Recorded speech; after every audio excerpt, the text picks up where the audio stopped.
চার কি জিনিস? তোমার মা যখন তোমার বোনের গায়ে জামাটা দিবে তখন কোন হাত ঢোকাবে? ডান হাত।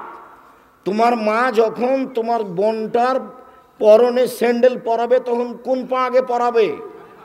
ডান পা। এরই নাম শিষ্টাচার। যখন স্যান্ডেলটা খুলবে কোন পা খুলবে? বাম পা। এরই নাম শিষ্টাচার। তোমার বোন, তোমার মা যখন তোমার বোনটাকে বিছানায় শোয়াবে তখন কোন কাতে শোয়াবে? ডান কাতে শোয়াবে। এরই নাম শিষ্টাচার। তোমার বোনটা যখন পায়খানায় যাবে তখন তোমার মা ওকে বলে দিবে দোয়া, বের হয়ে আসবে তখন বলে দেবে দোয়া। তোমার বোন যখন গিলাসটা ধরবে হাতে তখন কোন হাত দিয়ে ধরবে? ডান হাত দিয়ে। এরই নাম শিষ্টাচার। বলবে বসে পানি পান করো, এরই নাম শিষ্টাচার। বলবে বসে পান করে, এরই নাম শিষ্টাচার। পান শেষে আলহামদুলিল্লাহ বলো, এরই নাম শিষ্টাচার। 3 শ্বাসে পানি পান করো, এরই নাম শিষ্টাচার। আর গাইবান্ধা জেলাতে বিবাহের শুরু থেকে না শেষ পর্যন্ত যা নিয়ম আছে সবই হারাম, সবটাই শিষ্টাচার। গাইবান্ধা জেলাতে গোবিন্দগঞ্জে চাঁদপাড়াতে বিবাহের নিয়মের শুরু থেকে শেষ পর্যন্ত সবই হারাম, একটাও জায়েজ নাই। দেখি কোন মায়ের বেটা বৈধতা দেখাতে পারে। আমি বলছি মেয়ের কাছে বিবাহ পড়ানো যাবে না। আমার একটা শ্বশুরও মেয়ের কাছে গিয়ে আমাকে না বলে বিবাহ পড়িয়ে দিয়েছে। বাহ, ধর্ম দেখাচ্ছে জোর করে, ধর্ম দেখায়। আমার শ্বশুর আমাকে ধর্ম দেখাচ্ছে জোর করে।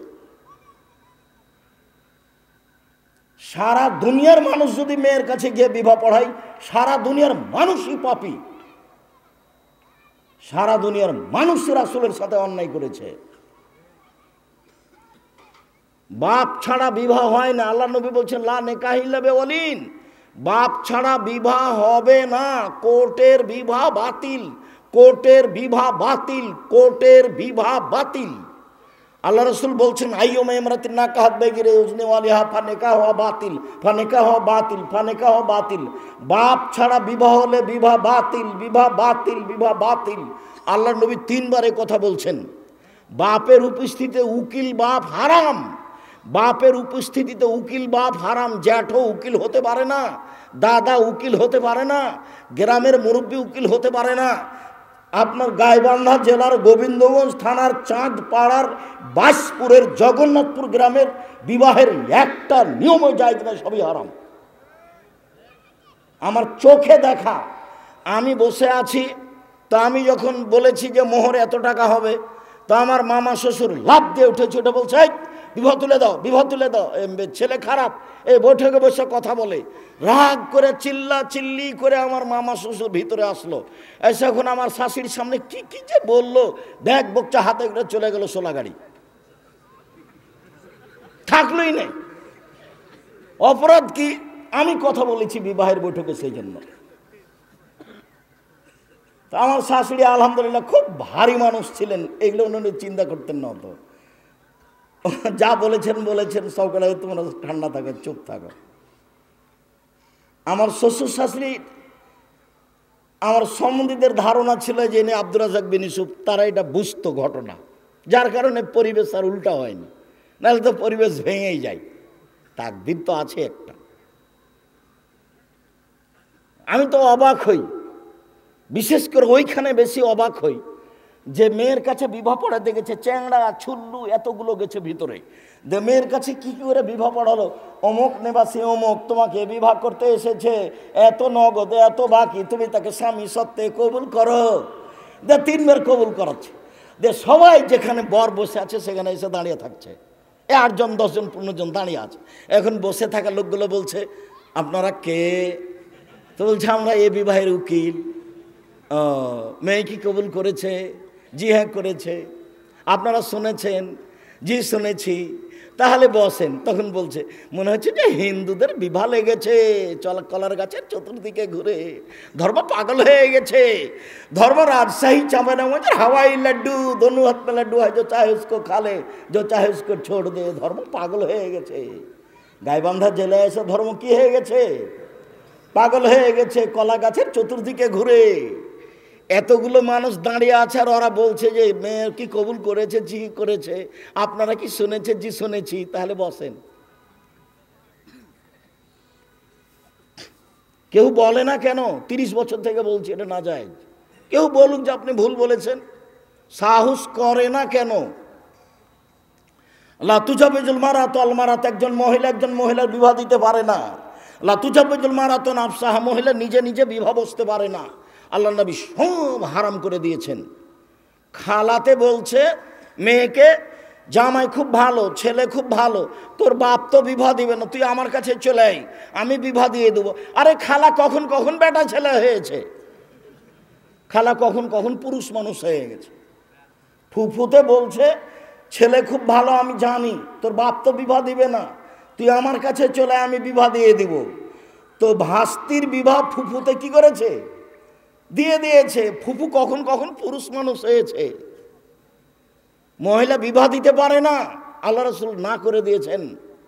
মুহাম্মদ সাল্লাল্লাহু আলাইহি সাল্লামের কথাই চূড়ান্ত। তিনি যেটা বলেছেন সেটাই হবে, এটাই চূড়ান্ত।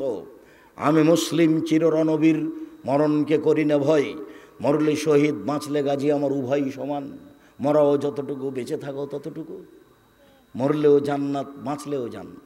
মরলে শহীদ, বাঁচলে গাজী, উভয়ই তো আমার সমান। পিছে হটার কোনো সুযোগ নেই, কোনো দিন না।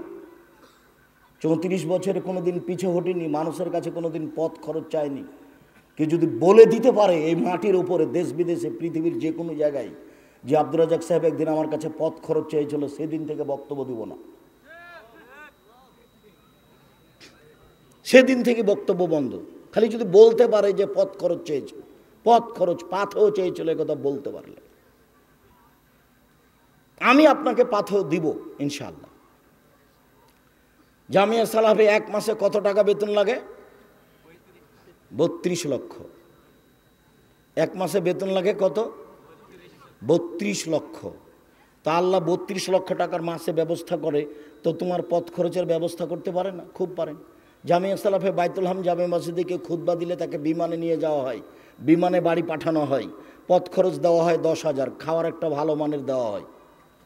এর নাম জামিয়া সালাফিয়া, এর নাম বাইতুল হাম জামে মসজিদ।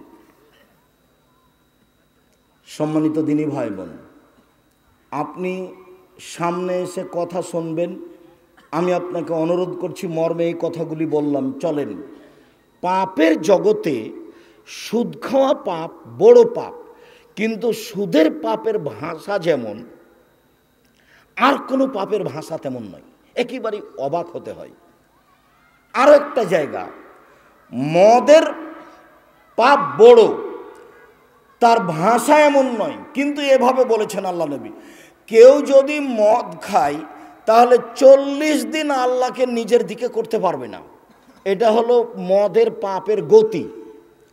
কেউ যদি মদ খায় তাহলে 40 দিন তার নামাজ কবুল হবে না। এইটা হলো মদের পাপের গতি। কিন্তু কেউ যদি সুদ খায় তাহলে 40 দিন নামাজ কবুল হবে না, এ কথাটা বলা হয়নি। বলা হয়েছে কেউ যদি জেনে শুনে 1 টাকা সুদ খায় তো 36 বার জেনা করে যত পাপ হবে, 1 টাকা সুদ খেলে তার চেয়ে বেশি পাপ হবে। এই কথাটা বুঝাতে গিয়ে বলছিলাম যে 3 শ্রেণীর মানুষকে হত্যা করতে হয়, 2 শ্রেণীর মানুষের বাঁচার পথ আছে, আর 1 শ্রেণীর মানুষের বাঁচার পথ নেই। তারা কারা? বিবাহ করার পরে যদি কেউ জেনায় লিপ্ত হয় তাহলে তাকে বাঁচানোর কোনো পথ নেই। 1 মিনিট আমার দিকে চেয়ে থাকবেন, আমার দিকে চেয়ে না থাকলে আপনি কথা ধরতে পারবেন না।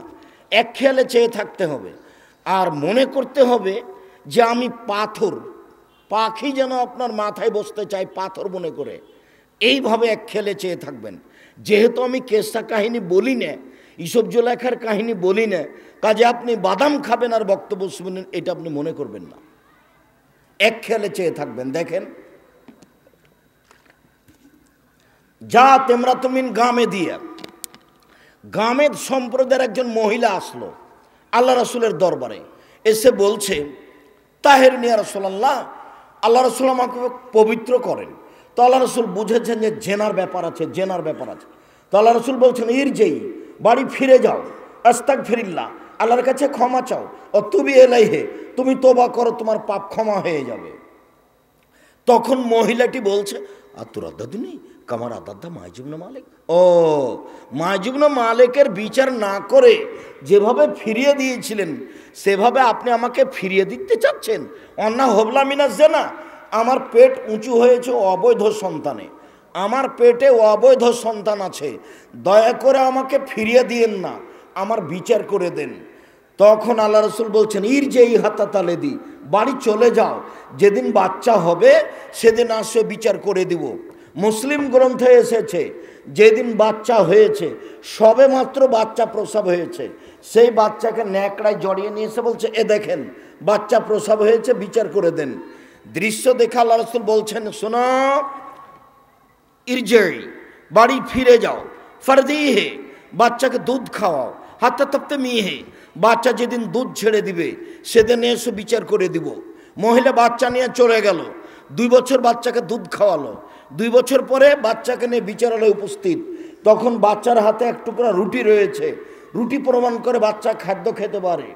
বাচ্চাটাকে একজন মুসলমানদের হাতে আল্লাহ রসুল দিলেন, দিয়ে বললেন ই যাবো বিহা, সঙ্গী সাথী তোমরা একে মাঠে নিয়ে যাও, মাঠে নিয়ে একটা গর্ত খোঁড়ো, গর্ত খুঁড়ে বুক পর্যন্ত পুঁতে দাও, ফার্জে মোহা, এরপর চতুর্দিক থেকে ইট ঢেল পাথর মেরে মেরে তাকে দুনিয়া থেকে বিদায় করো। সাহাবিগণ বলছেন আমরা তাকে মাঠে নিয়ে গেলাম, গর্ত খুঁড়লাম, গর্ত খুঁড়ে বুক পর্যন্ত মাটিতে পুঁতে দিলাম, চতুর্দিক থেকে ইট ঢেল পাথর মারতে লাগলাম। খালিদ ইবনে ওয়ালিদ বলছেন একটা পাথর আমি তার মুখের উপরে মারলাম, ফাতানাত জাহাদ দামাল ওয়াজহে খালিদ, পাথরটা মুখে লেগে মুখটা ফেটে রক্ত ছিটে খালিদের গায়ে লাগলো। ফাসাব্বাহা, খালিদ তাকে গালি দিয়ে বসলেন ছি ছি ছি ছি ছি ছি, একজন জেনাকারিনীর মহিলার গায়ে রক্ত আমার গায়ে লাগলো, এই বলে খালিদ রাদিয়াল্লাহু তাআলাকে গালি দিলেন। আল্লাহ রাসূল বললেন মানে না খালিদ, খালিদ থামো, গালি দিও না, এভাবে তুমি গালি দিয়েছো কেন? লাকাদ তাবাত তাবাতান লাউ তাবা সাহাবা মাকসিল্লাহ গোফেরা লাহু, এই মহিলা এত তোবা করেছে, এই মহিলা এত ক্ষমা ভিক্ষে চেয়েছে, এরকম ক্ষমা যদি বড় থেকে বড় পাপী চায় তাহলে তার পাপ ক্ষমা হবে। খালিদ একে গালি দিও না, শোনো এ এমন তোবা করেছে, এই তোবা যদি মদিনার পাপীদের সবাইকে ভাগ করে দেওয়া হয় সবার পাপ ক্ষমা হয়ে যাবে, একে গালি দিও না। হাদিস তো বুখারী মুসলিম। বোঝা গেল মহিলার পাপ ক্ষমা হয়ে গেছে। আল্লাহর নবী নিজে জানাজা করলেন, কাফন দাফন করলেন, সব কিছু করলেন, কিন্তু তাকে বলতে পারলেন না যে তোমার পাপ ক্ষমা হয়ে গেছে, তোমার তোবার কারণে তোমার বিচার হবে না, এই কথা বলতে পারলেন না। মানে হলো এই যে বিবাহ করার পরে যদি কেউ জেনা করে তাহলে পৃথিবীর কোনো মানুষ তাকে বাঁচাতে পারবে না। আমি যদি বুঝাতে না পারি আমি অক্ষম। এই ছেলে, ওই যে বাইরে কে গল্প করছে কথা বলছে আমি শুনতে পাই, তোমরা পাও না, তোমরা পাহারা দাও, তোমরা চাঁদপাড়ার বাইশপুর জগন্নাথপুরের ছেলে, তোমরা কি দুর্বল নাকি? পাহারা দাও, একবারে বাজার থেকে নিয়ে পাহারা দাও। যারা দোকান খুলে লেনদেন ক্রয় বিক্রয় করছে তাকে একটু বলো যে একটু শরম করেন না কেন, আমার কথাটা বলো। আব্দুর রাজ্জাক সাহেব আপনাকে বললেন আপনার একটু লজ্জা হয় না? এখনই চা বিক্রি করতে হবে, পরে করলে হয় না? আপনার একটু লজ্জা হয় না? আমার কথাটা নকল করো, আপনার একটু শরম হয় না? আপনার একটু হায়া হয় না? আপনার একটু ইতস্তবোধ হয় না? আপনার একটু মানবতা নেই? আপনার একটু বোধোদয় নয়? আপনার একটু হিতাহিত জ্ঞান নেই? আপনি কেন লেনদেন করছেন এখন? এত কি পয়সা এগুলো করতেই হবে? সামনে এসে কথা শুনতে পারেন না? এ কথা গিয়ে বলো যে আব্দুর রাজ্জাক সাহেব বললেন আপনার একটু লজ্জা হয় না, আপনার একটু হায়া হয় না, আপনার একটু শরম হয় না, আপনার একটু মানবতা নেই, আপনার একটু বোধোদয় নেই, আপনার একটু হিতাহিত জ্ঞান নেই, আপনার একটু বোধগম্য নেই। থাকা উচিত, থাকা উচিত, বোধগম্য থাকা উচিত। বোধগম্য দিয়ে মানুষ হালাল হারাম বুঝতে পারে, বিবেচনা করতে পারে। বোধগম্য না থাকলে মানুষ বিবেচনা করতে পারে না। সম্মানিত দিনী ভাই বোন, এই ছেলে, একটা কথা ছেড়ে এসেছিলাম, কথাটা আবার ধরিয়ে দিই, এই কথাটাই মনে পড়ল। কেন আল্লাহর নবী বললেন যে ওরা হয়ে যাবে বানর, ওরা হয়ে যাবে শোর? কেন বললেন না ওরা হয়ে যাবে কুকুর, ওরা হয়ে যাবে শ্রীগাল? এই কথা কেন বললেন না? কেন বললেন ওরা হয়ে যাবে শোর, ওরা হয়ে যাবে বানর? পৃথিবীতে একটাই প্রাণী আছে যে অনুকরণ করতে পারে, অন্য প্রাণী পারে না। সেটা কি? সেটা বানর। যেদিন মুসলমান ইহুদি খ্রিস্টানদের অনুসরণ করবে, কোর্ট কাচারিতে, অফিস আদালতে, শিক্ষা প্রতিষ্ঠানে, খাতা কলমে, ছুটি ছাটাতে, চাল চলনে, কৃষ্টি কালচারে, নিয়ম নীতিতে, খাওয়া পানিতে, পোশাক আশাকে, সেদিন ওরা হয়ে যাবে বানর। কথা বুঝাতে পারিনি? শোর কেন হবে? মনে রাখবেন, একটাই প্রাণী দুনিয়াতে যে যার কোনো বোধোদয় নেই, বোধগম্য নেই, ও কিছুই বুঝে না, একেবারে অনুভূতি নাই, সেটা হলো শুক্র, শোর। গরুর অনুভূতি আছে, এখানে ঘাস খুব উঁচু হয়ে আছে, তো এখানে গরু খাবে না, কারণ নিচে কি আছে? গোবর আছে। নিচে কি আছে? গোবর আছে, ও খাবে না, ওর বোধোদয় আছে। এখানে গরু জবাই করেছে একটা, আর একটাকে টেনে নিয়ে যাও, ওখানে নিয়ে যেতে পারবে না।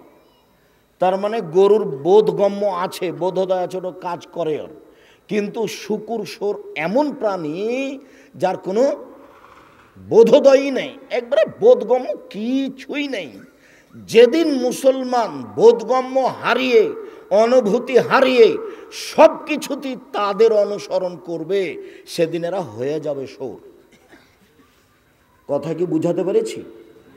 আমার মেয়ে, আপনার মেয়ে, ওর দাদা হজ করেছে, ওর নানা হজ করেছে, ওর পায়ে স্কিন পায়জামা উঠলো কি করে? এখন পরে আছে, এখন এই যে বসে আছে।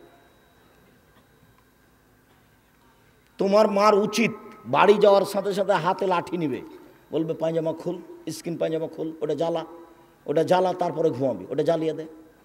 আর একটা পায়জামা আছে যে এরকম ফাঁকা, আর একজন ঢুকবে। ভ্যান রিক্সায় উঠলে হাঁটুর উপর পর্যন্ত উঠে।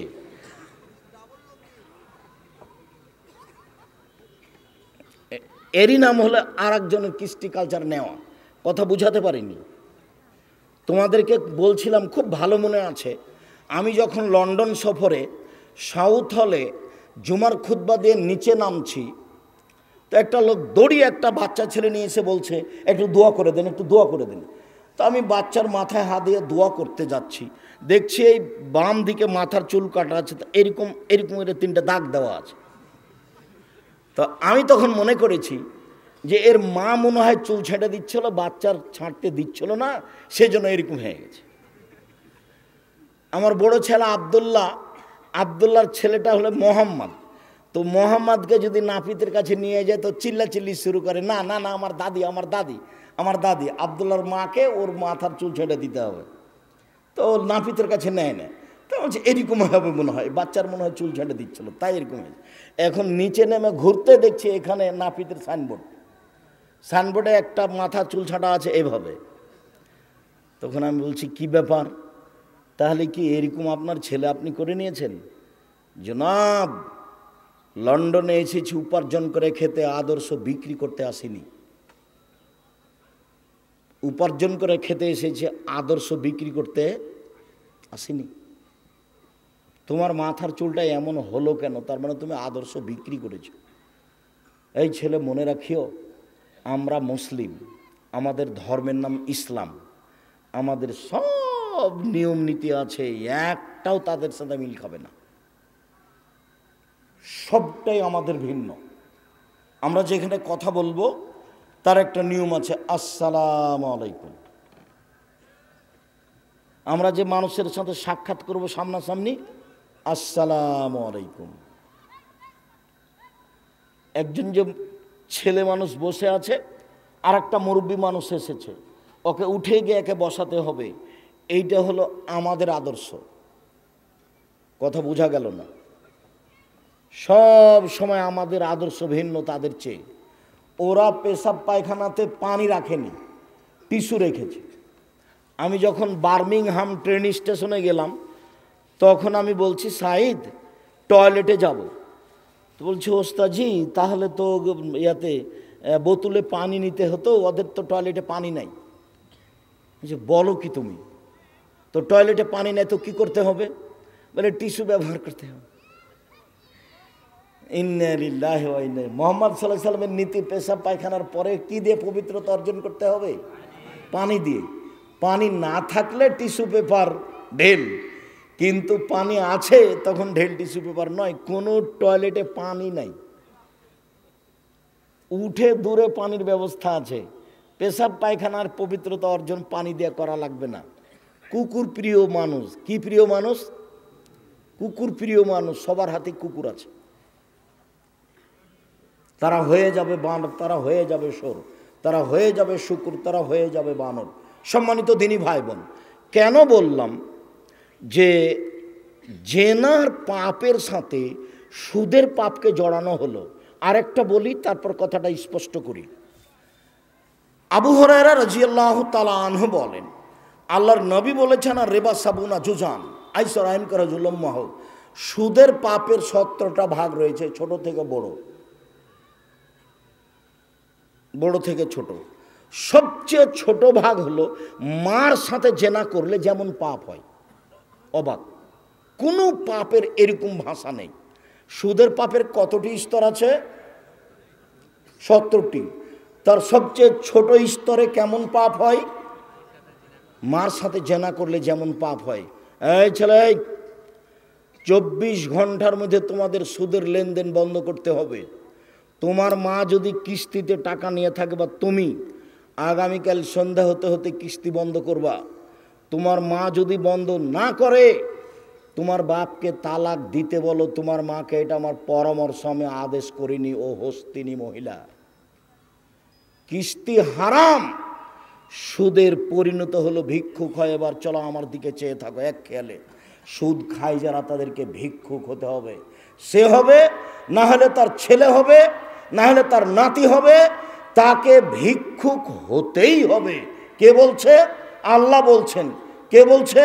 নবী বলছেন। এদিকে দেখুন, ইয়ামহাকুল্লাহুর রিবা ইউরবিস সাদাকাত, সুদ মানুষের টাকাকে কমিয়ে দেয়, দান মানুষের টাকাকে বেশি করে দেয়। আল্লাহ বলছেন, সুদ মানুষের টাকাকে কমিয়ে দেয়, দান মানুষের টাকাকে বেশি করে দেয়। সুদ মানুষের টাকাকে কমিয়ে দেয়, দান মানুষের টাকাকে বেশি করে দেয়। আল্লাহ বলছেন। এবার আল্লাহর নবী বলছেন, শোনো, ইন্নার রিবা ওয়া ইন কাসরা ফাইন আকিবাতুহু লাকাল্লিন, সুদ যদিও বাহ্যিকভাবে দেখা যায় টাকা বাড়ছে, কিন্তু তার শেষ পরিণতি নিঃস্ব। সুদ যদিও বাহ্যিকভাবে দেখা যায় টাকা বাড়ছে, কিন্তু তার শেষ পরিণতি নিঃস্ব। শুনুন, আল্লাহ বললেন সুদ খেলে টাকা কমে যাবে, আর আল্লাহর নবী বলছেন সুদ খেলে মানুষ নিঃস্ব হবে। আমি বলছি দুটার সমন্বয়ে সুদ খাবে যারা, তাদেরকে একদিন ভিক্ষা করে খেতে হবে, আজ হোক আর কাল হোক। হয় ভিক্ষা সে করবে, না হয় তার ছেলে করবে, না হয় তার ছেলে করবে, টাকা থাকবে না। সুদ খেলে দেশের সব টাকা 2-1 লোকের কাছে যাবে, বাকিগুলো নিঃস্ব হয়ে যাবে। সুদ খেলে পৃথিবীর টাকা পৃথিবীর 2-1 বড় বড় দেশে চলে যাবে, বাকি দেশগুলি দেউলিয়া হয়ে যাবে। এটাই হলো সুদের পরিণাম। এ কথা আল্লাহ বলেন, এ কথা নবী বলেন। শুনুন, সেই কালে ইহুদি খ্রিস্টানেরা বলেছিল যে ইন্নামাল বায়ু মিথলু রেবা। আরে শোনেন, সুদ হলো ব্যবসার মতো। শোনেন, সুদ হলো ব্যবসার মতো। কেন? ব্যবসা তো টাকা বাড়ে, সুদেও টাকা বাড়ে, ব্যবসা তো টাকা বাড়ে, সুদেও টাকা বাড়ে। তখন আল্লাহ বলছেন, না না না না না, আহলাল্লাহুল বাইয়া ওয়া হাররামা রিবা, আল্লাহ সুদকে চিরদিনের জন্য হারাম করেছেন, ব্যবসাকে চিরদিনের জন্য হালাল করেছেন। আল্লাহ সুদকে চিরদিনের জন্য হারাম করেছেন, আর ব্যবসাকে চিরদিনের জন্য হালাল করেছেন। শুধু হালাল নয়, 1 মিনিট, শুধু হালাল নয়, আমাদের নবী মোহাম্মদ সাল্লাল্লাহু আলাইহি সাল্লাম বলেন, আত-তাজির আস-সাদিক এখনো ইয়াউমুল কিয়ামা শুহাদা সিদ্দিকুন আল আম্বিয়া, সত্যবাদী ব্যবসায়ীরা বিচার মাঠে নবীর সাথে থাকবেন। সত্যবাদী ব্যবসায়ীরা বিচার মাঠে কাদের সাথে থাকবেন? নবীগণের সাথে থাকবেন, শহীদদের সাথে থাকবেন, সিদ্দিকের সাথে থাকবেন।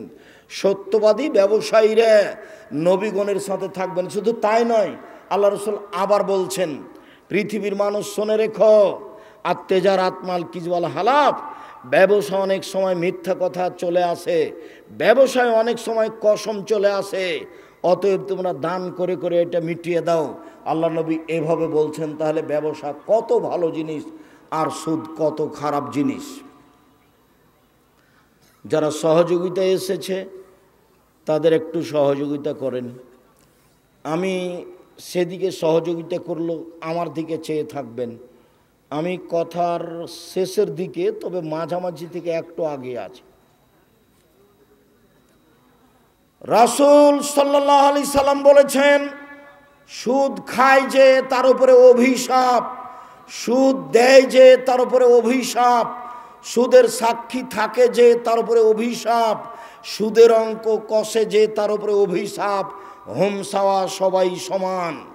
সুদ দাতা যেভাবে পাপী, সুদ গ্রহীতা সেভাবে পাপী, সুদের সাক্ষী সেভাবে পাপী, সুদের কলম সেভাবে পাপী, সবাই সমান। সম্মানিত দিনী ভাই বোন, বাংলাদেশে এমন কোনো ব্যাংকিং ব্যবস্থা নেই, এমন কোনো ইন্স্যুরেন্স নেই যেটা সুদ থেকে মুক্ত। বাংলাদেশে সব ব্যাংকিং ব্যবস্থা সুদের সাথে জড়িত। বাংলাদেশে সব ইন্স্যুরেন্স সুদের সাথে জড়িত। একটু রাসূল সাল্লাল্লাহু আলাইহি সাল্লাম বলেছেন, কুল্লু লাহমিন নাবাতা মিনাস সহতে কানাতিন নাওরাওলা বিহি, যেই শরীর হারাম উপায়ে বাড়ে সেই শরীর জাহান্নামে যাবে। সুদের টাকা দিয়ে ছেলে মেয়ে লালন পালন করে যে, এই শরীর জাহান্নামে যাবে।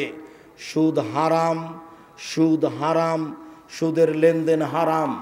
রাসূল সাল্লাল্লাহু আলাইহি সাল্লাম বলেন, লানার রাসিয়াল মুরতাসিয়া, যে সুদ ঘুষ দেয় তার উপরে অভিশাপ, যে ঘুষ নেয় তার উপরে অভিশাপ, যে ঘুষ দেয় তার উপরে অভিশাপ, যে সুদ নেয় তার উপরে অভিশাপ। এক মিনিট, আপনারা কেউ উঠে যায়েন না। আমি একটা লম্বা হাদিস পেশ করব, এটাই শেষ। লম্বা হাদিসের একটা অংশ আছে সুদের, সেই জায়গাটা আপনাকে আমি খুব স্পষ্ট করে বোঝানোর চেষ্টা করব। খুব জরুরি কিছু হলেও অল্প কিছুক্ষণ বসে থাকবেন ধৈর্যের পরিচয় দিয়ে।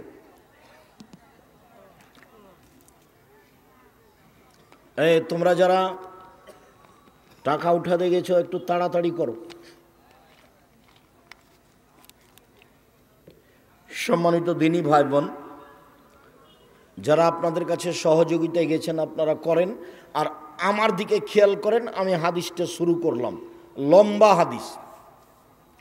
সামরা ইবনে জুনদুব রাদিয়াল্লাহু তাআলা আনহু বলেন, কানান নবী সাল্লাল্লাহু আলাইহি ওয়াসাল্লাম ইজা সাল্লা আকবালানা আলাইনা বিওয়াজহিহি, আল্লাহর নবী যখন ফজরের সালাত আদায় করতেন তখন আমাদের মুখামুখি বসতেন।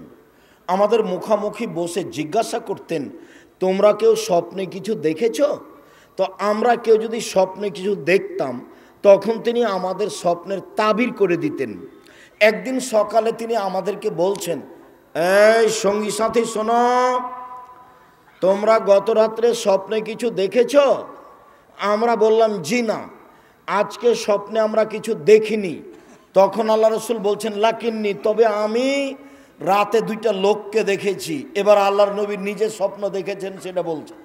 দুইজন লোক এসে আমার দুই হাত ধরলো, দুই হাত ধরে আমাকে টেনে নিয়ে যাচ্ছে। যেতে যেতে দেখি একটা লোক বসে আছে আর একটা লোক দাঁড়িয়ে আছে। যে লোকটা দাঁড়িয়ে আছে তার হাতে লোহার বাঁকা একটা লাঠি আছে।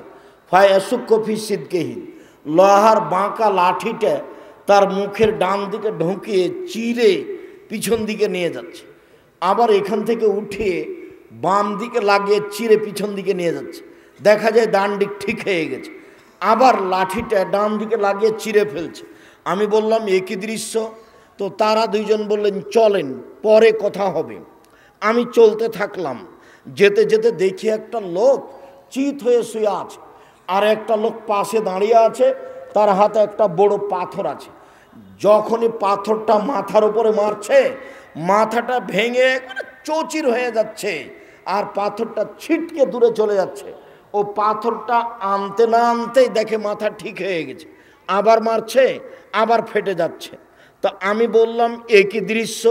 তারা দুইজন বললেন, চলেন, চলতে থাকেন। আমি কিছু না বলে চলতে থাকলাম। যেতে যেতে দেখি